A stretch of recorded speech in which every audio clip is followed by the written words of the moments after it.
रोज अमीरों जैसा खाना खाने वाला गरीब ससुराल। ओ माय गॉड, अब हमारी कैंटीन में शिवानी जैसी गरीब लड़कियां भी लंच करने लग गई हैं। रियली मैंने तो देखा ही नहीं। वैसे शिवानी, तुम यहाँ क्या कर रही हो? यहाँ तुम जैसे गरीब लड़कों के लिए कैंटीन में खाना नहीं मिलता।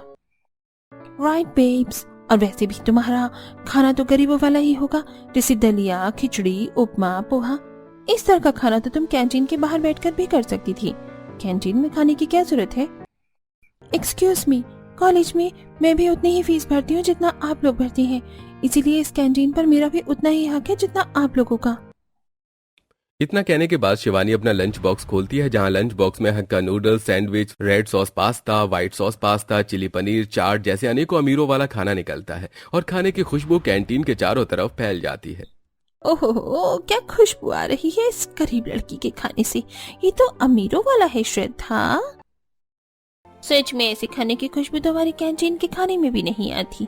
और देखो श्रद्धा, तुम तो दलिया, उपमा, खिचड़ी कह रही थी, पर ये तो sandwich, noodles, red sauce pasta, veg cutlet और एक्सपेंसिव खाना है। अगर आप लोग चाहें तो मेरा खाना ट्राई कर सकती हैं, मुझे कोई प्रॉब्लम नहीं है, मैं एक्स्ट्रा लेकर आई हूँ। खबरदार जो किसी ने इस गरीब लड़की का खाना खाया तो चलो यहाँ से, हम बाहर महंगे रेस्टोरेंट में एक्सपेंसिव खाना खाएंगे। श्रद्धा जबरदस्ती अपने दोस्तों को कैंटीन से बाहर ले जाती है। वहीं कॉलेज के दूसरे स्टूडेंट्स शिवानी के साथ बैठकर उसका खाना खाते हैं। शिवानी, तुम्हारा खाना तो सचमुच बहुत ज्यादा स्वादिष्ट है। ये तो बहुत महंगा होगा ना? नहीं, ये सारा खाना मेरी भाभी ने घर पर ही बनाया है। मेरी भाभी की कुकिंग स्किल्स बहुत अच्छी हैं, तो वो ऐसे ही कुछ न कुछ बनाती रहती हैं। वाह, ये तो बहुत अच्छी बात है। इस तरह तो तुम गरीब होकर भी अमीरों वाला खाना आराम से खा लेती होगी। हाँ, तुम ऐसा कर सकती हो। इसी तरह अगले दिन कॉलेज की क्लासेस खत्म करके शिवानी अपना लंच बॉक्स लेकर गार्डन में बैठी हुई होती है। तभी अच्छा, तो आज तुम लंच गार्डन में करोगी? चलो अच्छा है, लगता है तुम्हें मेरी बात समझ में आ गई कि तुम जैसी गरीब लड़कियां कैंटीन में खाना खाने लायक नहीं हैं। ऐसा कुछ नहीं है, मैं यहाँ अपनी मर्जी से बैठी हूँ, किसी के कहने पर नहीं। इतना कहकर शिवानी गार्डन में अपना लंच बॉक्स खोलती है और spring roll, bread cutlet, chilli paneer, paneer roll जैसे एक्सपेंसिव खाने की खुशबू गार्डन में बैठे लोगों के नाक में जाने लगती है। श्रद्धा, इस गरीब लड़की के खाने से कितनी अच्छी खुशबू आ रही है, मैं खुद को रोक नहीं पा रही हूँ। इसके कपड़े बेशक से गरीबों वाले हैं, पर ये खाना तो अमीरों जैसा ही खाती है, स्वादिष्ट। मुझे तो रहा ही नहीं जा रहा है, मैं जा रही हूँ इस बार इसका खाना ट्राई करने। तुम्हारा दिमाग खराब है? तुम मेरी फ्रेंड हो या उस गरीब लड़की की? तुम्हारी ये फ्रेंड है, पर एक बार इसका खाना खाने में क्या जाता है। अब श्रद्धा की सहेली अनीता और शिखा शिवानी के पास बैठकर उसका खाना खाने लगती हैं। श्रद्धा, मेरी मानो तो तुम भी ये खाना खा लो, ये खाना बहुत अच्छा है। इसके आगे तो तुम्हारा अमीरों वाला खाना भी फेल है। जस्ट शट अप, तुम्हें खाना है तो खाओ, मैं इस गरीब लड़की का अनहाइजीनिक खाना नहीं खा सकती। पता नहीं किस तरह गंदे तरीके से ये खाना खाने को बनाया होगा इस गरीब ने। Do not cross your limit Shraddha, मैं सुन रही हूँ, इसका मतलब ये नहीं कि तुम कुछ भी बोलती जाओगी। और ये खाना मेरी भाभी ने अपने हाथों से बनाया है, तो मैं इस खाने के बारे में एक शब्द भी नहीं सुनूंगी। अब इसी तरह के नोकझोंक के साथ कॉलेज की लड़कियों का 3 साल खत्म होता है और वो ग्रेजुएशन कंप्लीट करके कॉलेज लीव कर लेती हैं, जिसके बाद सभी अपनी अपनी जिंदगी में व्यस्त हो जाते हैं। वहीं श्रद्धा के अमीर परिवार वाले श्रद्धा को एक प्राइवेट सेक्टर में बिजनेस डेवलपमेंट का कोर्स करवाते हैं। देखो बेटी, तुम्हारा एक अच्छी एकेडमी में एडमिशन करवा दिया है, इससे तुम बिजनेस और बिजनेस डेवलपमेंट अच्छे तरीके से सीख पाओगी। मन लगाकर पढ़ाई करना बेटी, ताकि अपने माँ बाप का बिजनेस संभाल सको। हाँ हाँ ठीक है, मैं चलती हूँ, मेरा लेट हो रहा है। अब श्रद्धा पहली बार एकेडमी आती है, जहां श्रद्धा सबकी जूनियर होती है। इसी का फायदा उठाकर कुछ सीनियर श्रद्धा को छेड़ने लगते हैं। अरे ओ कमसिन कली, लगता है एकेडमी में पहली बार आई हो। लगता है तुम्हें क्लास नहीं मिल रही, कहीं तो गोदी में बिठाकर तुम्हें क्लास तक छोड़ दूं। माइंड योर ओन बिजनेस और मेरा रास्ता छोड़ो, मुझे जाने दो। श्रद्धा सीढ़ियों पर चढ़ने की कोशिश करती है कि तभी मोहन श्रद्धा के बैग को खींचने लगता है। तुम्हारी हिम्मत कैसे हुई मेरे बैग को छूने की? मेरा बैग छोड़ते हो या मैं प्रोफेसर से तुम्हारी कंप्लेंट करूं? श्रद्धा ऐसा कह रही होती है कि तभी वहां पर सौरभ नाम का लड़का आता है। अरे तुम्हें समझ नहीं आ रहा क्या? क्यों परेशान कर रहे हो इस लड़की को? हटो यहाँ से, जाते हो या मैं अभी सीनियर डिपार्टमेंट पर तुम्हारी कंप्लेन करूं। जानते हो ना इसका नतीजा क्या होगा? एकेडमी से हमेशा हमेशा के लिए रेस्ट्रिकेट कर दिए जाओगे। अच्छा शांत हो जाओ, इतना भड़क क्यों रहे हो? हम जा रहे हैं यहाँ से। Thank you so much. मेरा नाम श्रद्धा है और आपका नाम क्या है? Mention not. चलिए क्लास में चलते हैं। दरअसल मेरा भी आज फर्स्ट डे है और हम दोनों की ही एक ही क्लास है। कुछ देर बाद दोनों की ही क्लास खत्म होती है और श्रद्धा को बहुत तेज भूख लग रही होती है। श्रद्धा दुविधा में खड़ी होती है कि तभी वहां सौरभ आता है। क्या हुआ, आप परेशान लग रही हैं? चलिए लंच कर लेते हैं। हाँ ठीक है, वैसे भी मुझे बहुत तेज भूख लग रही है। अब दोनों साथ ही में खाना खाने बैठते हैं, जहां सौरभ बहुत ही एक्सपेंसिव खाना निकालता है। खाने में Korean noodles, spicy Manchurian, cheese sandwich, creamy pasta जैसा एक्सपेंसिव खाना होता है। वाह सौरभ, तुम्हारा खाना तो बहुत एक्सपेंसिव है। तुम्हें पता है मैं बहुत बड़ी फूडी हूँ और मुझे एक्सपेंसिव खाना खाना बहुत पसंद है। अरे तो खाओ ना, तुम भी खाओ ये। वाह, खाना बहुत अच्छा है, इसका टेस्ट भी बहुत लाजवाब है। ये खाना तो बहुत महंगा आया होगा। कहाँ से मंगवाया तुमने ये खाना? अरे नहीं, ये खाना नहीं, मैंने कहीं से मंगवाया नहीं है, बल्कि ये खाना तो मेरी। अच्छा, आगे की बातें बाद में करते हैं। मैंने बहुत खा लिया है, मैं हैंड वॉश करके आती हूँ। हाँ ठीक है, जाओ। दूसरी तरफ सौरभ के गरीब माता पिता जमीन पर बैठकर अपनी बहू के हाथ का पकवान खाते हैं। वाह बहू, तेरे हाथों के खाने की जितनी तारीफ करो उतनी कम है। सारा दिन फसल की कटाई करने के बाद जब मैं तेरे हाथों से ये अमीरों वाला खाना खाती हूँ तो मेरी सारी थकावट ही खत्म हो जाती है। हाँ, सही कहा। शुक्रिया माँ जी। मुझे तो आज भी याद है अपने कॉलेज के वो दिन जब सभी लोग मेरी भाभी के हाथ के खाने की तारीफ करते थे। दूसरी तरफ सौरभ और श्रद्धा पहले दिन ही बहुत अच्छे दोस्त बन जाते हैं। अब इसी तरह सौरभ और श्रद्धा की दोस्ती देखते ही देखते प्यार में बदल जाती है। तभी एक दिन सौरभ भर भर कर अपनी भाभी से स्वादिष्ट एक्सपेंसिव पकवान बनवा रहा होता है।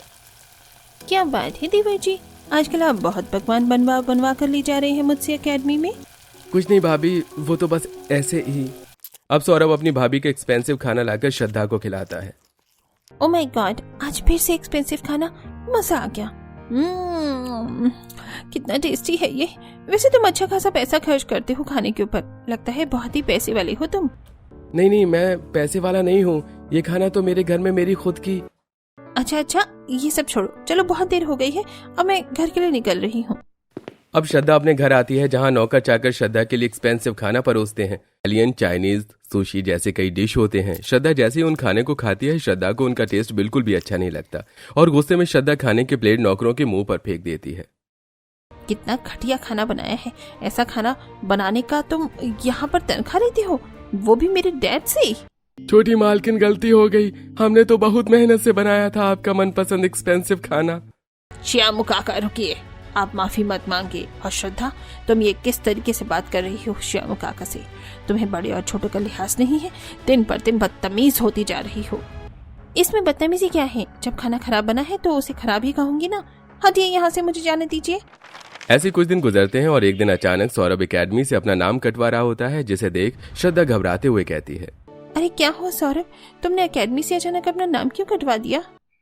वो श्रद्धा, आगे की क्लासेस लेने के लिए मेरे पास पैसे नहीं है, इसलिए अब मैं एकेडमी नहीं आ पाऊंगा। तुमने इतना बड़ा डिसीजन ले लिया सौरभ, और तुमने मुझे बताया भी नहीं। तुम अचानक ऐसे एकेडमी छोड़कर जा रहे हो। तुमने सिर्फ अपना सोचा और मेरा क्या? तुम जानते हो कि मैं तुमसे कितना प्यार करती हूँ। ठीक है, अब जब तुम क्लास नहीं लोगे तो मैं भी नहीं लूंगी।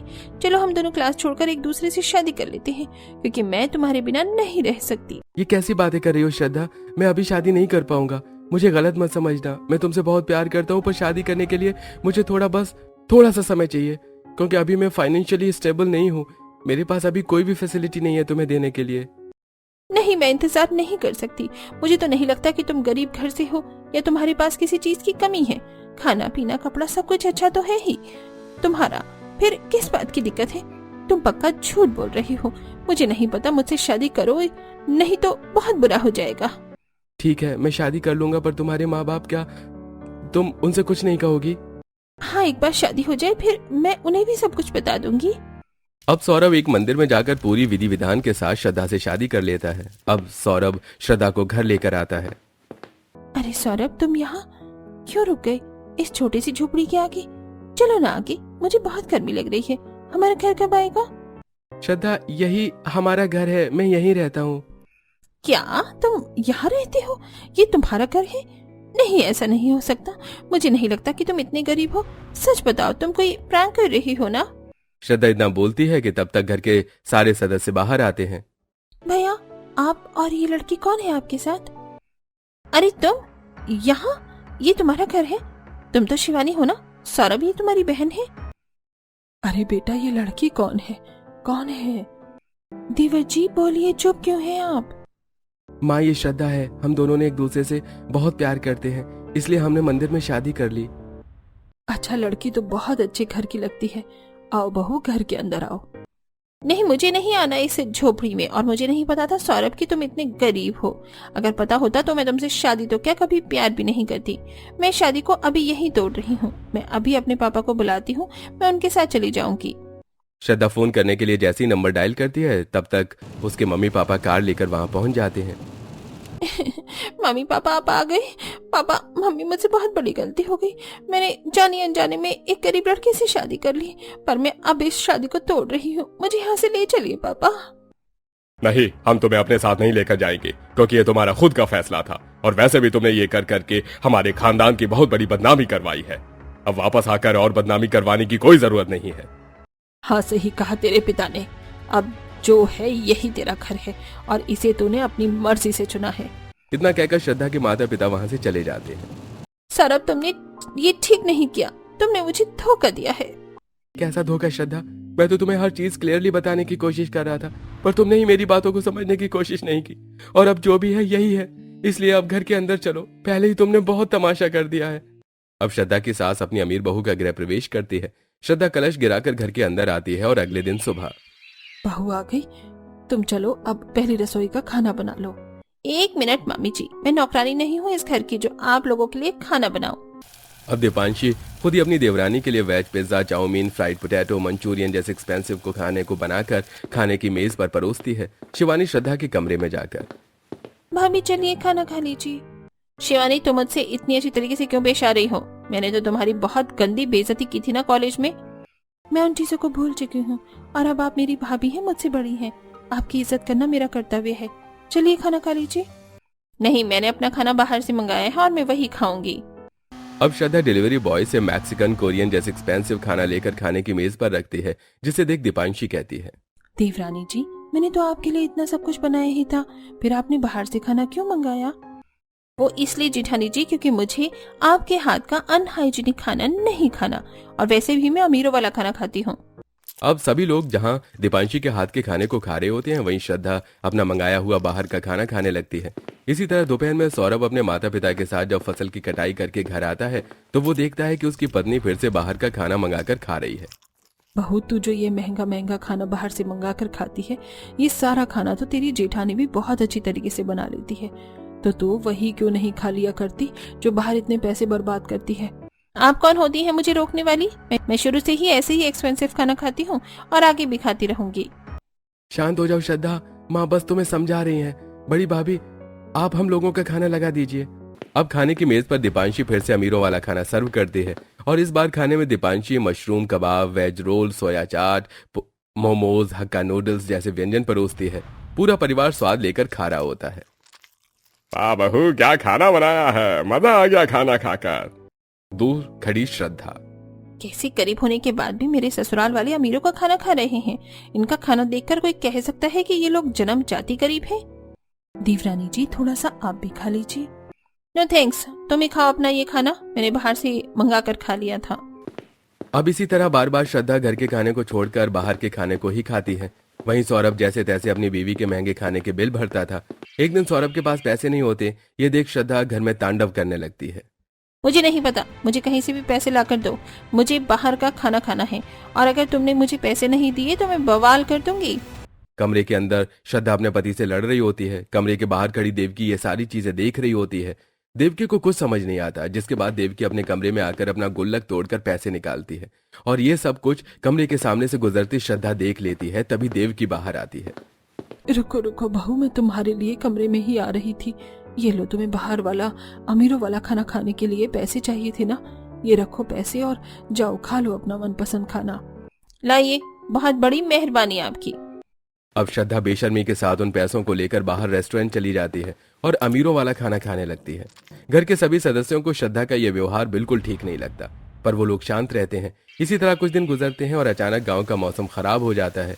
सुबह से ही तेज बारिश होनी शुरू हो जाती है, जिसके कारण दीपांशी न तो बाहर जाकर खाना खा पाती और न ही कोई डिलीवरी बॉय आकर उसका खाना उसे दे पाता, जिसके कारण श्रद्धा सुबह से ही भूखी रहती है। ये बात जब सौरभ को पता चलती है तो सौरभ झूठ बोलकर अपनी भाभी के हाथ का खाना कमरे में लाकर श्रद्धा को खिला देता है। अरे वाह, ये खाना तो बहुत ही स्वादिष्ट है। अच्छा हुआ तुमने मेरा मनपसंद खाना बाहर से मंगवा दिया, नहीं तो आज फिर से मेरी तुम्हारी लड़ाई हो जाती। ठीक है, तुम खाना खाओ, मैं अभी आता हूँ। श्रद्धा फटाफट सारा खाना खा लेती है। तभी कुछ देर बाद कमरे में दीपांशी आती है। देवरानी जी, अगर आपने खाना खा लिया हो तो प्लेट दे दीजिए। वहां रखा है, उठा लीजिए। वैसे देवरानी जी, आपको मेरे हाथ का खाना ठीक तो लगा ना? आपके हाथ का खाना? आपको कोई गलतफहमी हुई है। ये खाना आपके हाथ का नहीं बल्कि बाहर का था, जो मेरे पति मेरे लिए लेकर आए थे। तभी वहाँ शिवानी आती है। नहीं भाभी, गलतफहमी तो आपको हुई है, क्योंकि ये खाना बड़ी भाभी ने बनाया था। अगर मुझे पहले पता होता कि ये खाना जेठानी जी ने अपने हाथों से बनाया है तो मैं इस खाने को छूती भी नहीं। सौरभ को तो मैं अभी बताती हूँ। सबके जाने के बाद श्रद्धा, ओ गॉड, मेरी जेठानी इतना स्वादिष्ट खाना बनाती है। ये खाना तो बड़े बड़े रेस्टोरेंट को भी फेल कर रहा है, पर इतना टैलेंट होने के बाद भी मेरी जेठानी जी ने कुछ करने की कोशिश क्यों नहीं की?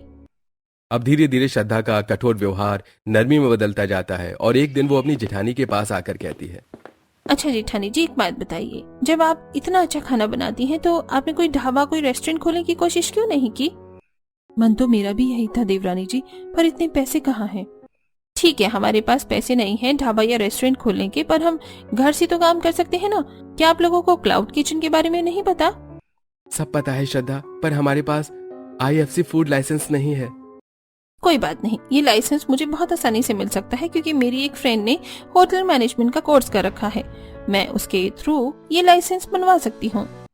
अब श्रद्धा अपनी फ्रेंड से मिलकर डिस्कशन करती है और IFC फूड लाइसेंस बनवाती है और बड़े बड़े क्लाउड किचन के ऑर्डर लेकर अपनी जेठानी को देती है। जिसके बाद जेठानी के साथ मिलकर श्रद्धा और शिवानी ढेर सारा अमीरों वाला खाना बनाती है और फिर कुछ देर बाद उसे खाने को बड़े बड़े जोमेटो, स्विगी, जेप्टो जैसे बड़े बड़े फूड ओनर दीपांशी का खाना आकर ले जाने लगते हैं। देवरानी जी, हमने अपना खाना बड़े बड़े फूड डिपार्टमेंट में सप्लाई तो कर दिया, पर क्या उन्हें हमारा खाना पसंद आएगा? अरे बहू, तू घबराती क्यों है? तेरा खाना सबको पसंद आएगा। हाँ माँ जी, आप ठीक कह रही हैं।